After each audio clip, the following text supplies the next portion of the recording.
जब जीवन के रण में हम खड़े होते हैं, जब सामने अपने ही दिखाई देते हैं और हृदय का प्रत्येक स्पंदन दुख और मोह से भर उठता है, तब केवल ज्ञान नहीं, आत्मा की गहराई से निकली हुई वाणी चाहिए।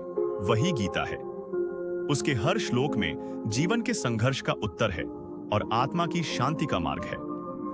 आज हम उस पहले अध्याय के एक ऐसे श्लोक पर चलते हैं जो युद्ध भूमि में लेकिन मनुष्यता के भीतर उठते द्वंद्व को उजागर करता है। संस्कृत श्लोक।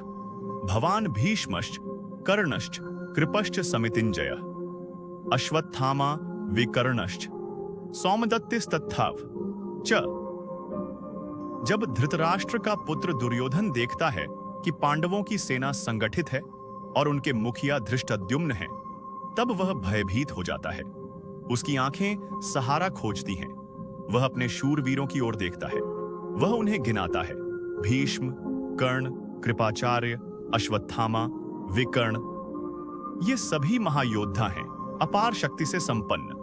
परंतु श्लोक के पीछे जो भावना है वह केवल वीरों की गिनती नहीं है, वह है भय से सुरक्षा खोजने का भाव। यह श्लोक उस क्षण को दर्शाता है जब बाहरी सामर्थ्य के बीच भी मनुष्य भीतर से विचलित होता है। दुर्योधन बल का घमंड रखता था, पर इस घड़ी में उसकी वाणी में आश्वासन कम, आशंका अधिक है। जैसे कोई व्यक्ति अपने मित्रों का नाम लेकर खुद को भरोसा दिला रहा हो, मुझे डरने की जरूरत नहीं, मेरे पास ये हैं। पर क्या सच में हम जब अपने भय को गिनाना शुरू करते हैं या जब अपनी ताकत को गिनते हैं, तो क्या हम अंदर से आश्वस्त होते हैं या हम बस खुद को ढाढ़स बंधा रहे होते हैं?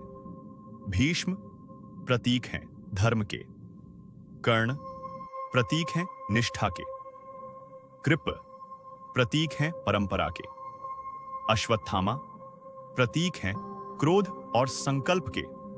दुर्योधन सबको गिनता है पर आत्मा की आवाज को अनसुना कर देता है। इस श्लोक में सिखाया गया है कि जीवन में जब हम अपने चारों ओर की गिनती करने लगते हैं, कितने लोग हमारे साथ हैं, कितने साधन पास हैं, तब शायद हमें रुककर पूछना चाहिए, क्या मैं अपने भीतर के सत्य के साथ खड़ा हूं? अगर उत्तर ना है तो सारा बाह्य बल भी मन की शांति नहीं दे सकता।